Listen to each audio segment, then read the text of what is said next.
Hi, I'm AJ Plank, designer of Nevermind The Distraction, a uniquely mindful, solitaire tabletop experience based on the principles and experience of meditation. Nevermind The Distraction is a fast-paced, yet surprisingly relaxing abstract card game that only takes about 10 to 15 minutes to set up and play. In this video, I'll show you how to set up the game and teach you how to play. But first, a quick note about the theme. There seems to be a fairly common misconception about meditation that you aren't allowed to think, and if your mind isn't quiet, you're somehow doing it wrong. Well, that couldn't be farther from the truth. Thinking is okay and a normal part of human nature, but most of us become so invested in our thoughts, we essentially strap ourselves to them and let them carry us off down the proverbial rabbit hole. Meditation simply gives us the tools to recognize when our thoughts have become distracting and we've lost all focus on the world around us. That moment of recognition gives us enough space to let go of those distractions and come back to the present moment. That single moment of recognition, when we notice that we've been distracted by our thoughts and we let them go, is both the core concept of beginning meditation and the cornerstone of this entire game experience. But enough about that for now. We'll go ahead and take a look at setting up to play Nevermind the Distraction. I'm using a somewhat deluxeified version of the prototype for the abstract series of the game, so some of the components might be a little different than what you have. One of them being this playmat, which will be the start of our setup. Play this out. And we've got our rule book, a bag with the tokens and markers. Now the next step for setup is to choose our distraction packs. The game comes with several of these distraction packs, which are essentially small 10-card decks of themed artwork. There's always one title card with art index on the back so that you can put your packs back together. The center card with breathe on the back and art on the front, and then 8 distraction cards which are blank on the back and have themed art for that pack on the front. And like I said, the game comes with several of these packs, and you're going to be choosing 3 of them for the gameplay. Now I like to choose packs that match my mood or my plans for the day so that there's a little bit more personal of a connection to what you're doing for that game.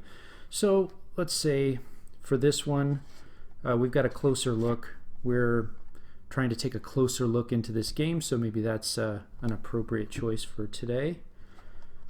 How about modern art? It's a fairly abstract game, and modern art is abstract, so I think that maybe is appropriate too.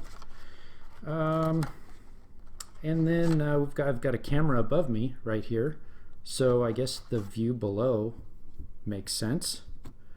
We'll use that one. And we've got our 3 distraction packs for the game.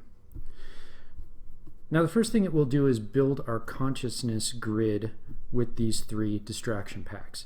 You're going to take the title card off of each pack, set it beside the pack, take the 3 center cards marked breathe, shuffle them together, and set them aside. Then you'll take each one of these packs and just give them a quick shuffle so that you're not grabbing the same cards you did last time you used that pack.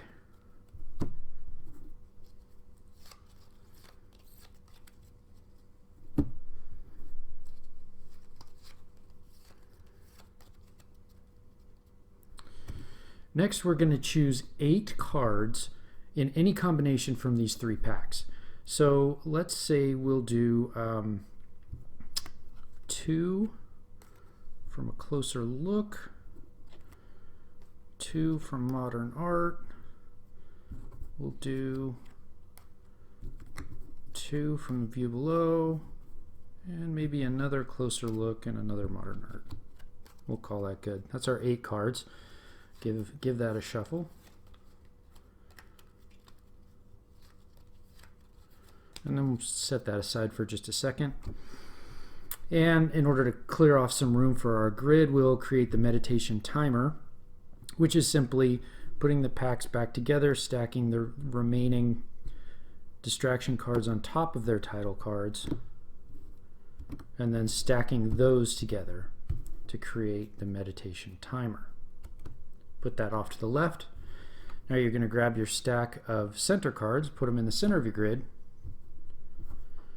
take the remaining 8 distraction cards and lay them out in any order you want around the grid.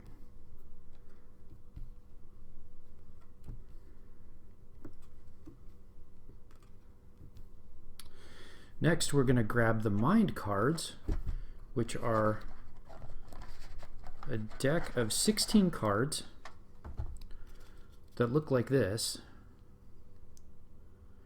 You'll give those a shuffle, rotate them as you go so that things aren't always the right side up compared to each other, and then set them off to the right here. Okay, the next thing that we're going to do is grab our awareness markers, which are these 8 little glass domes, and we're going to set them off to the right here in a little pool within easy reach. Okay, next we are going to grab the noting tokens, which are 8 tokens of 2 different types. One of them has arrows on it on both sides. We'll have 4 of those.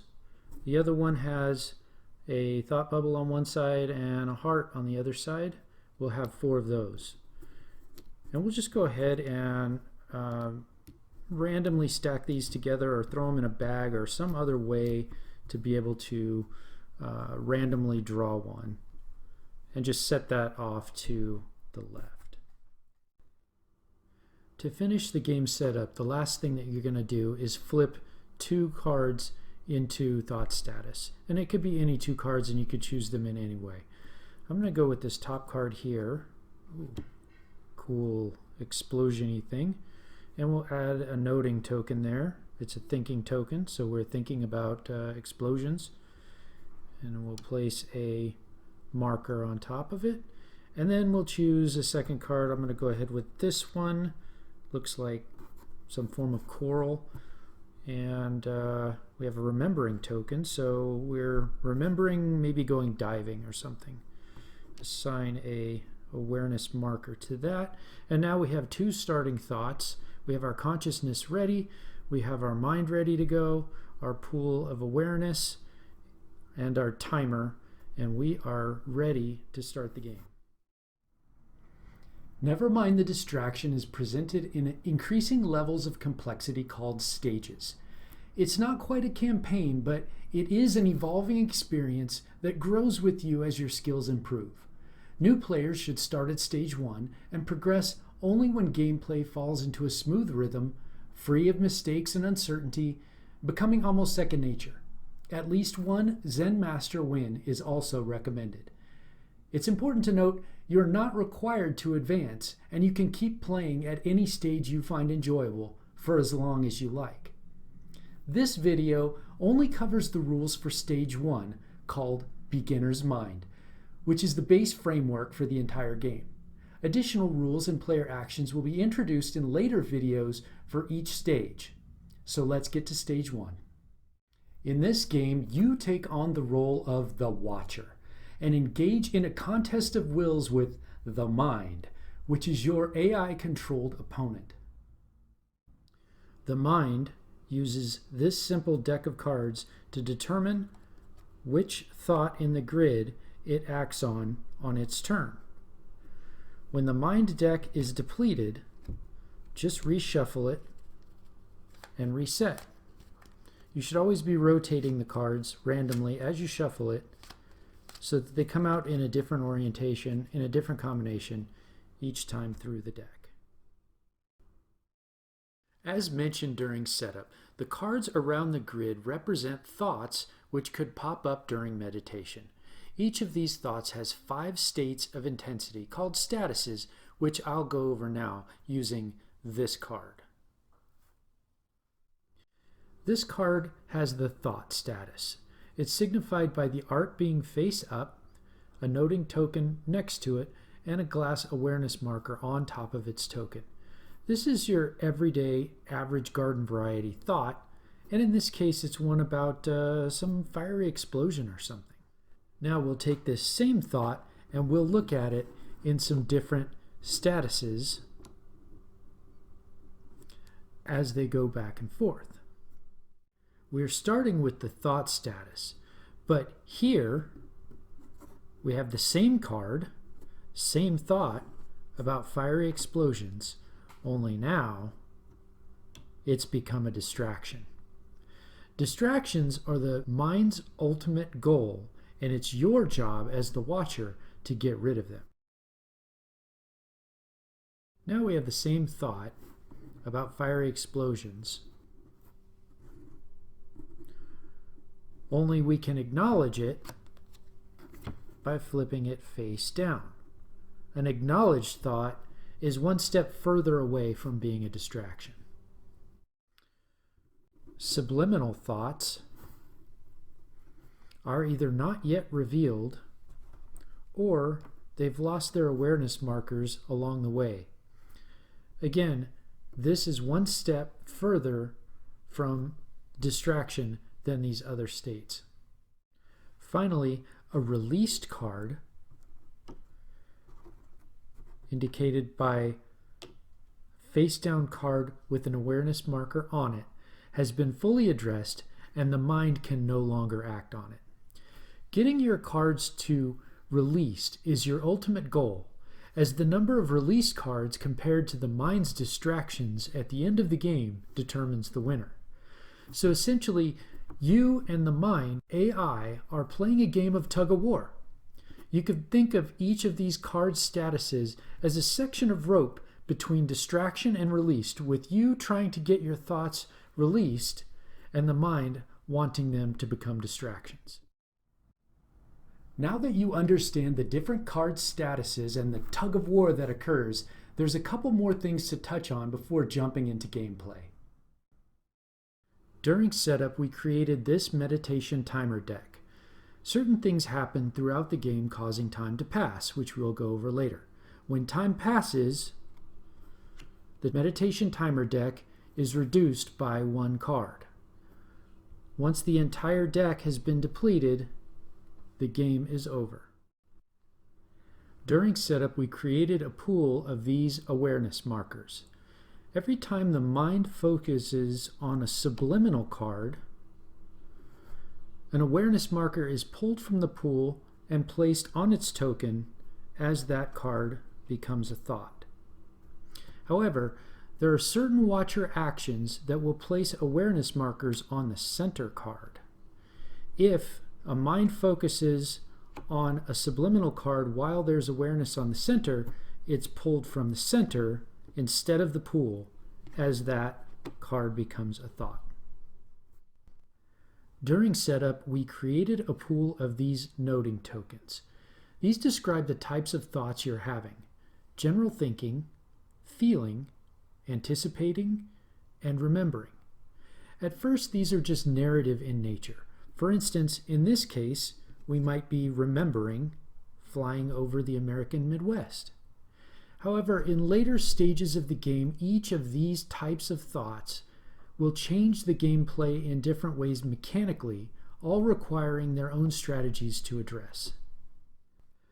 A noting token is assigned to a thought card the first time the mind reveals it. Now, there are several different ways you can assign these tokens based on your gameplay preference. If you want to be surprised by your thoughts, you can choose a token out of a bag randomly or a stack and assign it that way. If, however, you want the experience to be more mindful and personalized, you can select a token that most closely represents what that image means to you. In this case, I'm reminded of scuba diving in a coral reef, so I'm going to choose a remembering token. Now, there's a way that you can blend these as well, where you could also choose a token at random, and then select the side that makes the most sense to you. In this case, I think I'm going to go with feeling on the polar ice caps. I should note that there are smaller versions of the game that have these noting tokens that are actually single-sided and have nothing on the other side. If that's one of the versions of the game that you have, you just set up the game by placing the tokens blank side up around the grid and then flip them over when the game calls for it to reveal them. And that's it for general concepts. Now let's get into the actual gameplay. This game is played over a series of consecutive rounds, each with 2 phases. First, the mind phase, and then the watcher phase. The mind phase, which is skipped on the first round of the game, is simply discarding a card from the top of the mind deck and then taking a mind action on the card signified.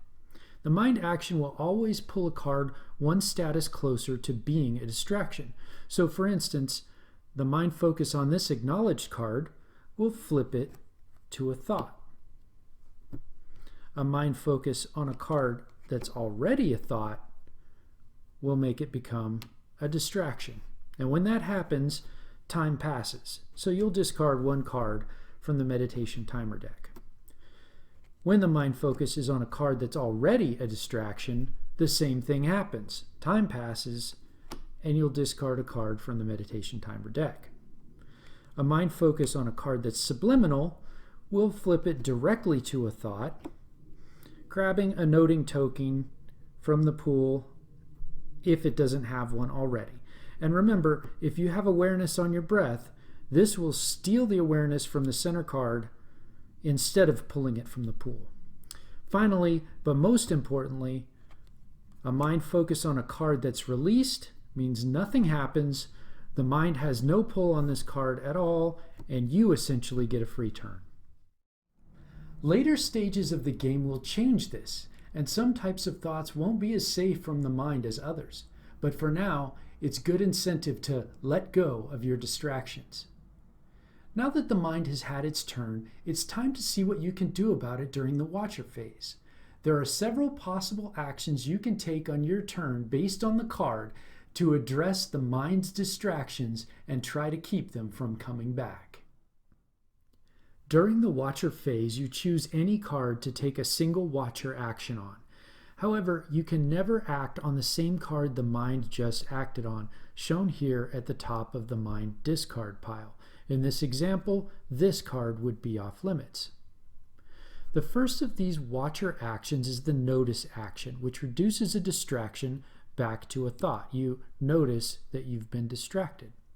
Another possible watcher action is the acknowledge action, in which your thoughts become acknowledged.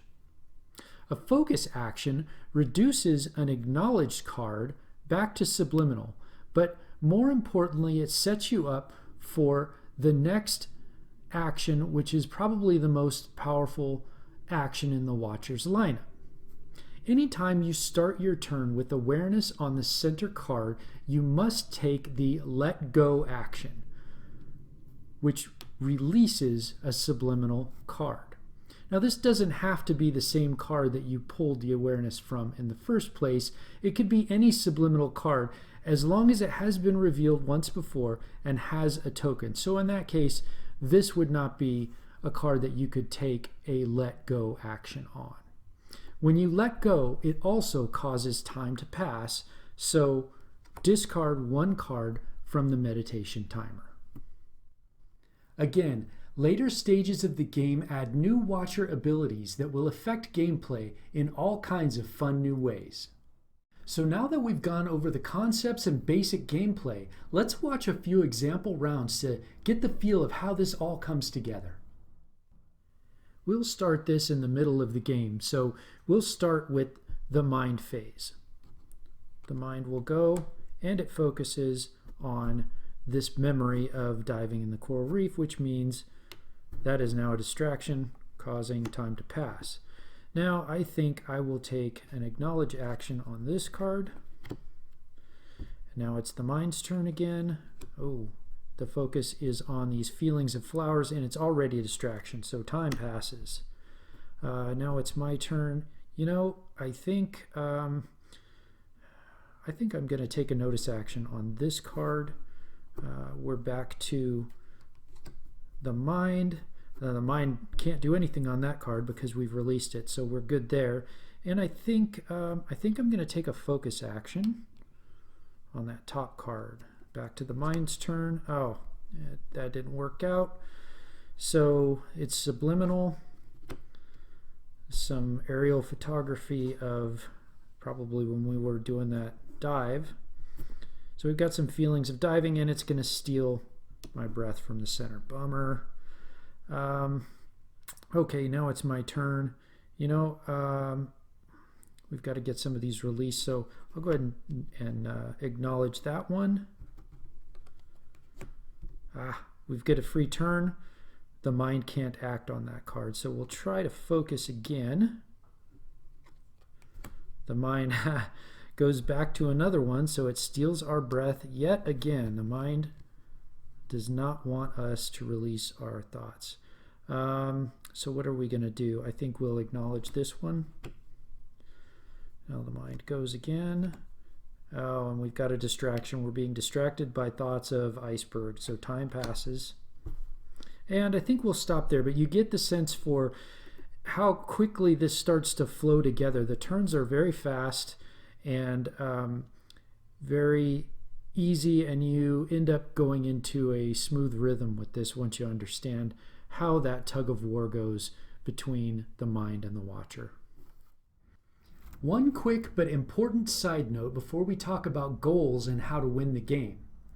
In some ways, a game about meditating is a little counterintuitive, since the heart of meditation is not about doing anything. It's more about not doing. Actual meditation is unlike any game in one very important way.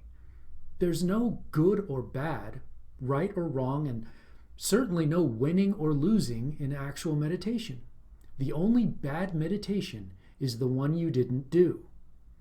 In that spirit, I recommend a somewhat lighter approach when playing Nevermind the Distraction. Try not to be super analytical and focused on winning. Embrace the role of the watcher and just kind of see what happens. It's almost as if you're just watching the game unfold as a spectator with no personal stake in who wins. That said, this is a game, and one of you is going to win. There are 2 triggers that end the game immediately. After that, all that's left is determining the victor.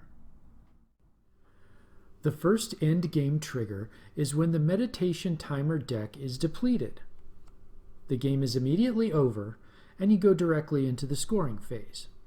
First, flip over the center card, signifying that you can now relax your attention on your breath and appreciate a job well done. Pat yourself on the back for seeing your meditation all the way through to the end of the timer, and give yourself 1 point towards the final score. Next, count up the number of released cards that you have and subtract the number of distractions. In this case, we have 3 release cards and 2 distractions, which gives us a score of 1. But remember, we got 1 point for seeing our meditation through all the way to the end, so our final score for this game is 2. If your score is more than 0, congratulations. The watcher wins. If you want, there's a scoring chart in the rulebook to see your rank. The other end game trigger is when all 8 perimeter cards have awareness markers on them. The game's immediately over, and if all cards are released, like shown, congratulations. This is mental stillness, and it's the ultimate Zen master win. Gorgeous, isn't it? However, if any of these cards are distractions, well, let's say your focus slipped and you let the mind have this one. I should mention that there's one important sort of quality of life feature to tearing down the game, and that's the way that you stacked the meditation timer in the beginning.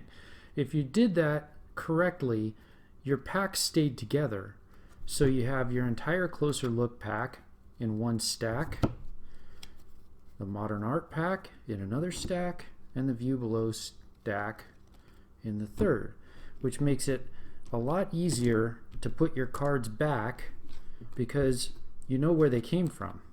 These three are from the view below.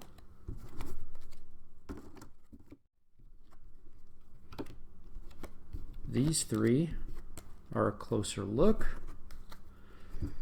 Actually, this center one as well.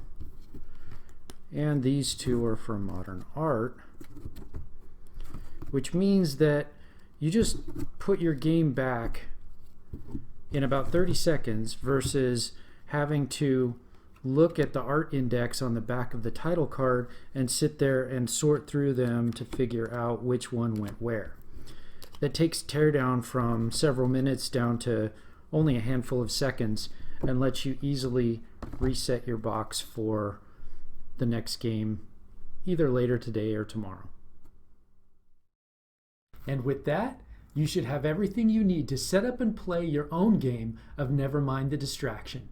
If you're still unsure how all this works, stick around for the next video, which will be a complete playthrough of Stage 1 Beginner's Mind, and will probably answer any lingering questions you might have. In the meantime, good luck, never mind the distractions, and don't forget to breathe.